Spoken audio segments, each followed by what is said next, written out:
Story 1. The Airbnb owner's worst nightmare.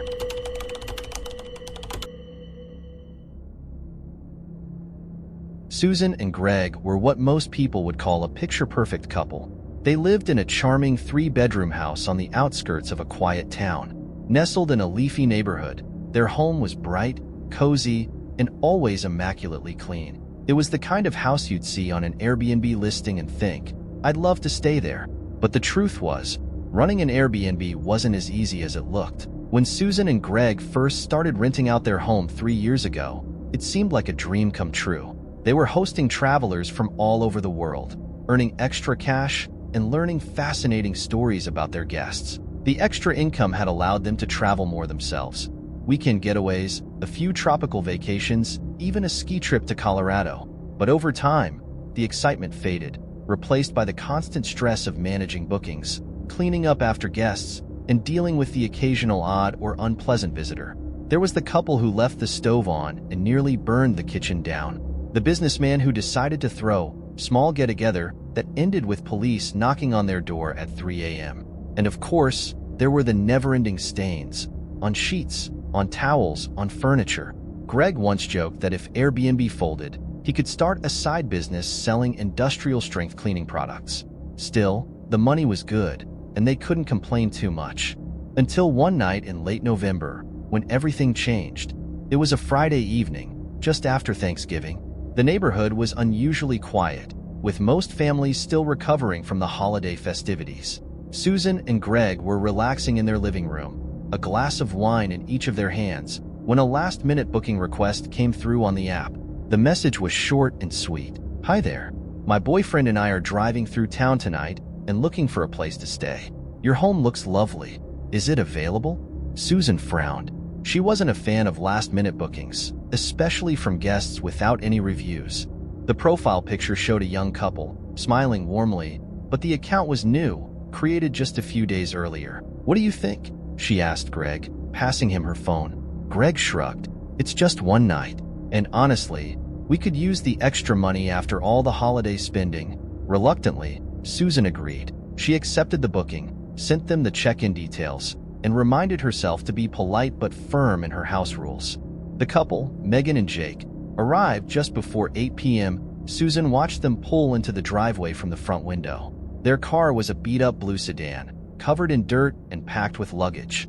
When Greg opened the door to greet them, Megan stepped out first. She was small and slender, with a bright pink jacket and a scarf wrapped around her neck. Her boyfriend, Jake, was tall and broad-shouldered, dressed in a simple black hoodie. "Thank you so much for letting us stay," Megan gushed, her voice bright and cheerful. "We've been driving all day, and we're so tired." "No problem at all," Greg said, forcing a smile. He handed them the keys and walked them through the basics: the thermostat, the Wi-Fi, the lock on the basement door, which, he added, is just storage. No need to go down there. As Greg spoke, he noticed Jake wasn't paying attention. Instead, he was glancing around the living room, his eyes lingering on the framed photos of Susan and Greg on their wedding day. It was subtle, but something about the way he looked at the pictures made Greg uneasy. By 9:30 p.m., Megan and Jake were settled in, and Susan and Greg were back at their own home, unwinding after what had already felt like a long day. That's when the call came. "Hi, it's Megan," the voice on the other end said. "I'm so sorry to bother you, but there's an issue with the water. It's not running." Susan glanced at Greg, who sighed and grabbed his coat. "I'll go check it out," he said. "You stay here." When Greg arrived at the house, the driveway was empty. He'd expected to see Megan and Jake's car, but it was nowhere in sight. "That's weird," he muttered, stepping out of his own car. He tried calling Megan, but it went straight to voicemail. Inside, the house was eerily quiet. The lights were off, the air felt cold, and there was no sign of the couple. Greg walked cautiously through the living room, calling out, "Megan? Jake? It's Greg, the owner." Still no response. He decided to check the basement, assuming the water issue might be related to the valve. The basement door creaked loudly as he opened it, and the musty smell of damp concrete hit him immediately. The light flickered as he descended the wooden stairs, his footsteps echoing in the emptiness. The main water valve was in the far corner, next to an old storage shelf filled with holiday decorations and dusty cardboard boxes. When Greg reached the valve, he immediately noticed it had been turned off manually. He frowned. Why would Megan or Jake have done this? As he bent down to turn it back on, he heard it, a faint creak, like someone stepping on the top stair. "Hello?" Greg called out, his voice shaky. There was no reply, but he could feel the presence of someone else in the house. Greg stood frozen, his mind racing. He could hear the faint shuffle of feet above him, moving slowly through the living room. His first instinct was to call the police, but his phone was upstairs, sitting on the kitchen counter where he'd left it earlier. "Stay calm," he whispered to himself. Summoning all his courage, Greg started up the stairs, his hands gripping the railing tightly. The living room was empty when he emerged, but the front door was wide open, the cold night air seeping into the house. And then he saw it, two men, dressed in dark clothing, standing in the driveway next to a black van. One of them was holding a large duffel bag, while the other was gesturing toward the house. Greg's heart sank. This wasn't just a random break-in. It was a coordinated robbery. He backed away slowly, trying to stay out of sight. But as he turned to retreat into the kitchen, he heard a deep voice behind him. "Where do you think you're going?" Greg whipped around to see a third man standing in the doorway. He was tall and muscular, with a ski mask covering his face and a gun in his hand. "Don't try anything stupid," the man said, his voice calm but menacing. Greg raised his hands. "Look, take whatever you want. I'll leave. Just don't hurt me." The man smirked. "We're not here to hurt anyone. Just stay quiet and you'll be fine." The next few minutes felt like hours. Greg was forced to sit on the living room couch as the three men ransacked the house. They took electronics, jewelry, even small appliances. When they finally left, Greg sprinted to his car and called the police. The aftermath was a blur. The police arrived, took Greg's statement, and searched the house for evidence. But Megan and Jake, and the three men, were long gone. It turned out the booking had been made with a stolen credit card, and the smiling profile picture of Megan and Jake was likely fake. Susan and Greg never hosted another Airbnb guest again. Story 2. A solo traveler's creepy stay.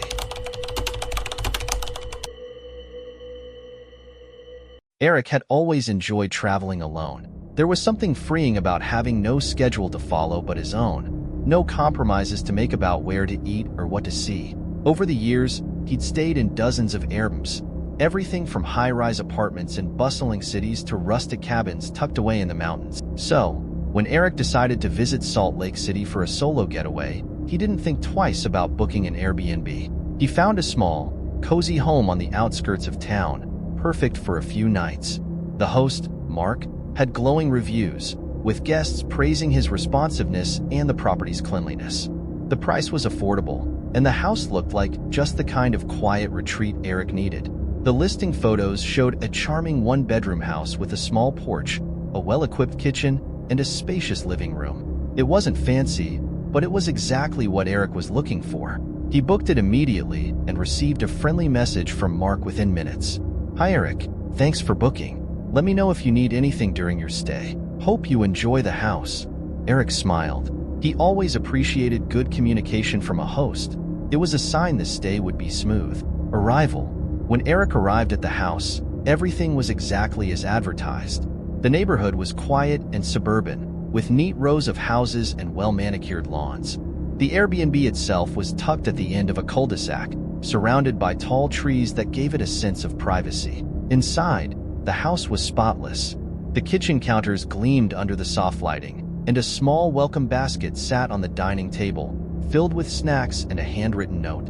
"Welcome, Eric. Feel free to make yourself at home. Mar." Eric chuckled to himself. He appreciated the personal touch, though he didn't plan to eat the snacks. He had already picked up groceries on the way. After unpacking and settling in, Eric decided to take a quick walk around the neighborhood before it got dark. The air was crisp, and the streets were empty. It was peaceful, almost too peaceful, but Eric liked that. He was looking forward to a quiet night of reading and catching up on a few podcasts. When he returned to the house, he locked the front door, checked all the windows, and double-checked the back door in the kitchen. Everything was secure. Satisfied, he changed into his pajamas, made a cup of tea, and settled into bed. The first sign, At around 3:15 a.m., Eric woke up abruptly.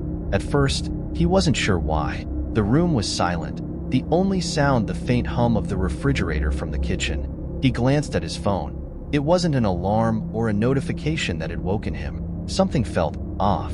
Eric lay still, his senses heightened. It was then he noticed the draft. The room was cold, colder than it should have been, and the air carried a faint smell of something metallic, like rust. He sat up and looked toward the bedroom door. It was open. Eric's heart started to race. He was positive he had closed it before going to bed. Had he forgotten? Or had it somehow opened on its own? He slid out of bed, his bare feet touching the chilly hardwood floor, and grabbed his phone from the nightstand. Using the flashlight, he slowly scanned the hallway outside his room. "Hello?" he called softly. No response. Eric stepped cautiously into the hallway, his pulse quickening. The door to the living room was partially ajar, allowing a sliver of moonlight to spill into the hall. He made his way toward the front of the house, where his unease turned into outright fear. The front door was wide open. Searching for answers, Eric stood frozen, staring at the open door. He had locked it. He was certain of it. His first thought was that someone had broken in, but nothing seemed out of place.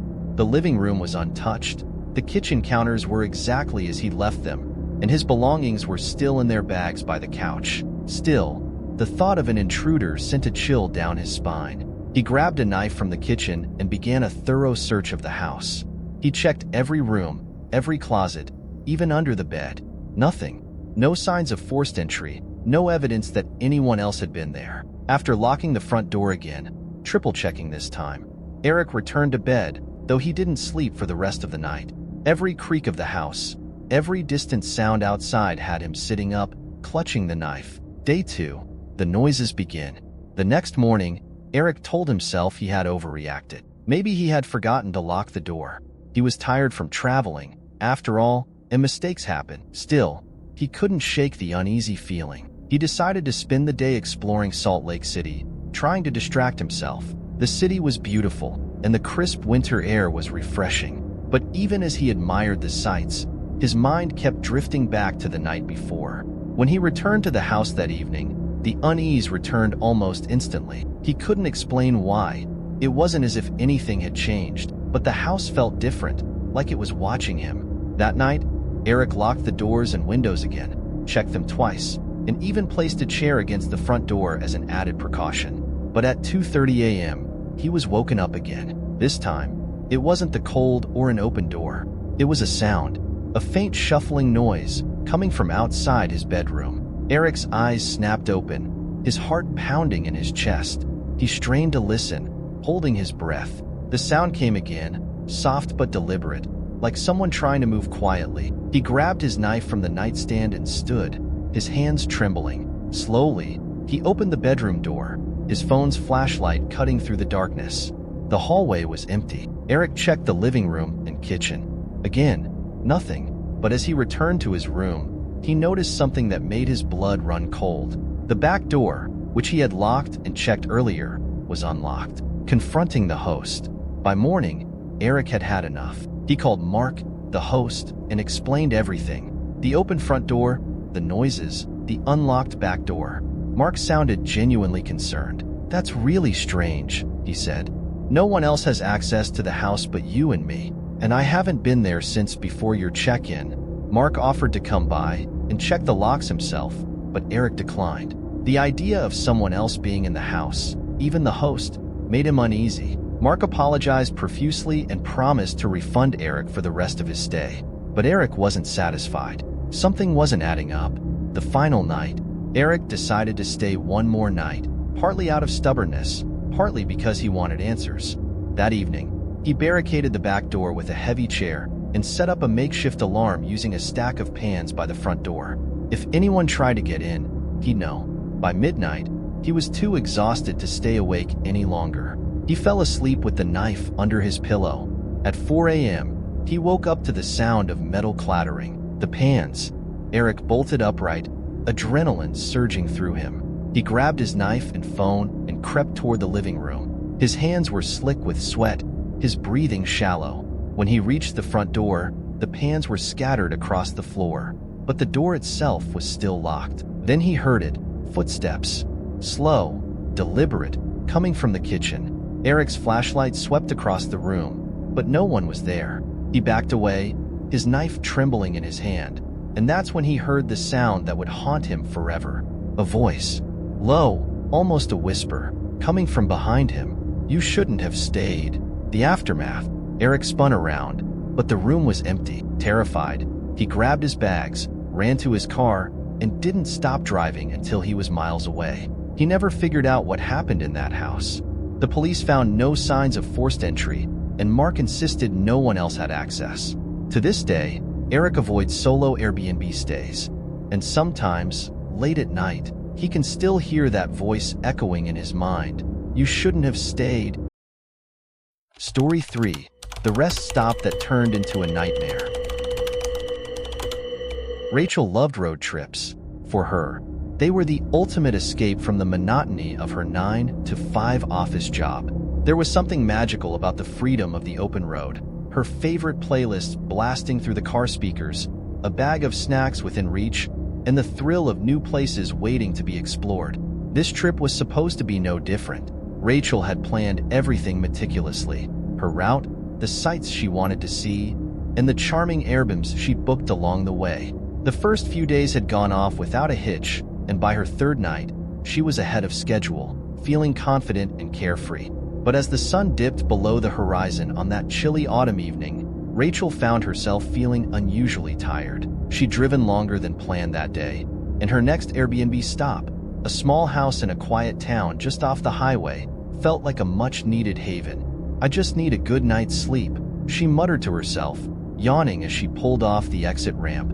The Airbnb. The house was exactly as described in the listing, a cozy, single-story home tucked at the end of a long driveway. Surrounded by trees, it had an inviting, rustic charm. A porch swing creaked softly in the breeze, and flower boxes filled with late-season blooms sat under the windows.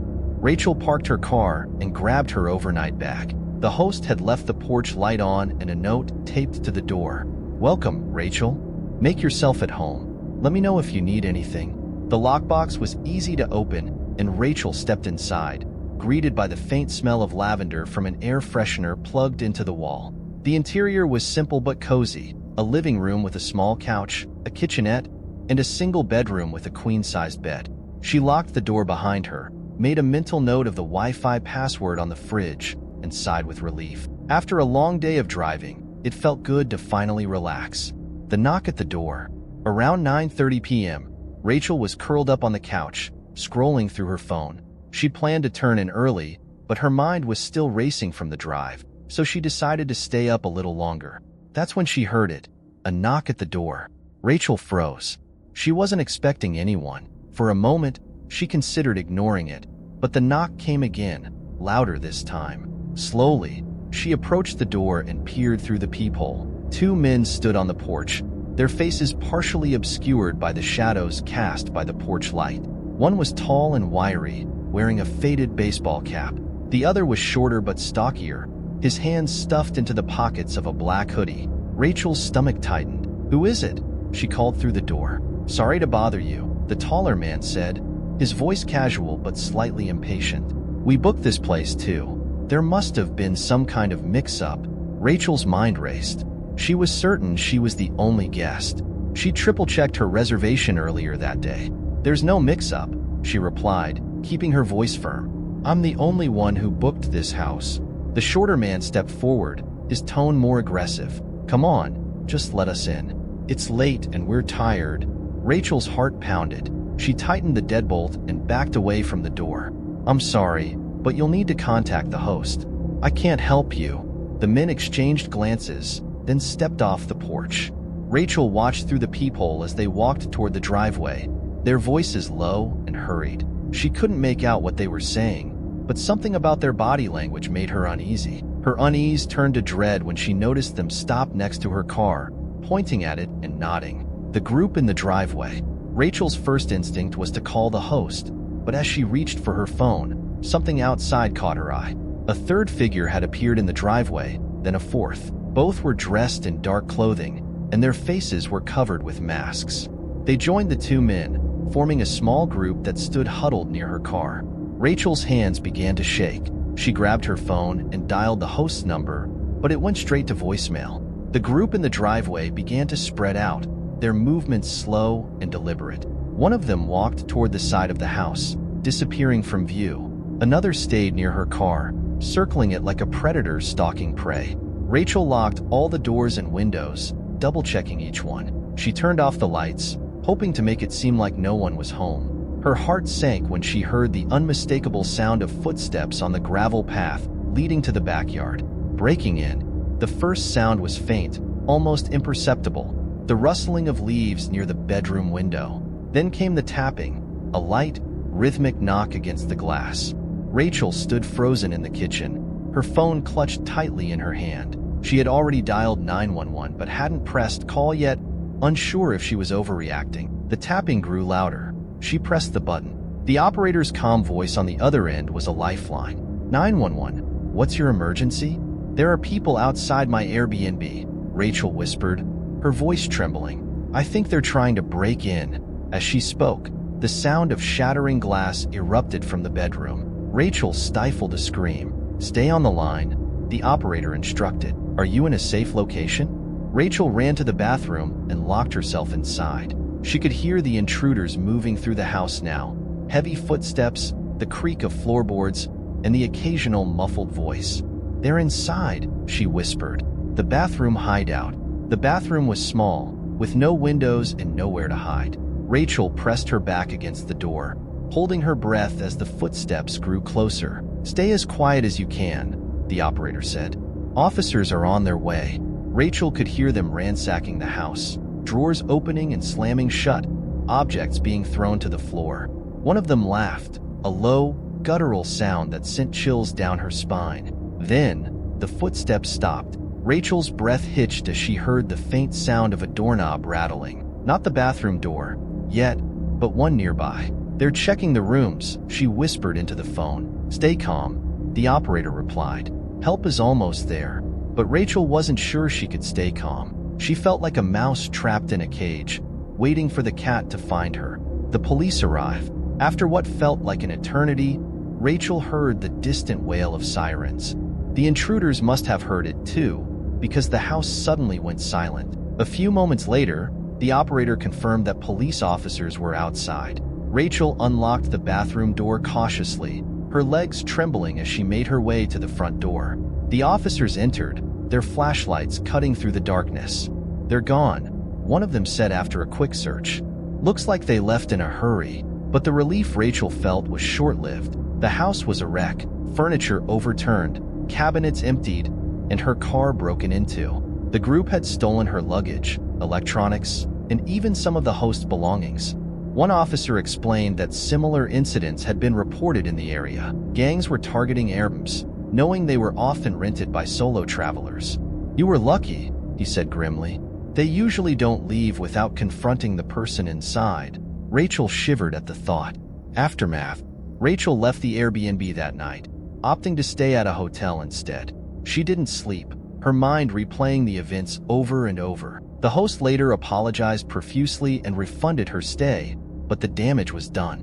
Rachel couldn't shake the feeling of being watched, even weeks after the incident. To this day, she avoids Airbnbs altogether, especially when traveling alone. And whenever she drives past a house with a porch swing and flower boxes, she feels a chill run down her spine.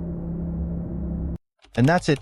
3 real horror stories that prove Airbnbs aren't always the cozy, carefree escapes they seem to be. Whether you're a host or a guest, it's always a good idea to stay cautious and trust your instincts. If you enjoyed these stories, or they gave you chills, don't forget to like, subscribe, and share your own Airbnb experiences in the comments below. Thanks for watching, and I'll see you in the next video.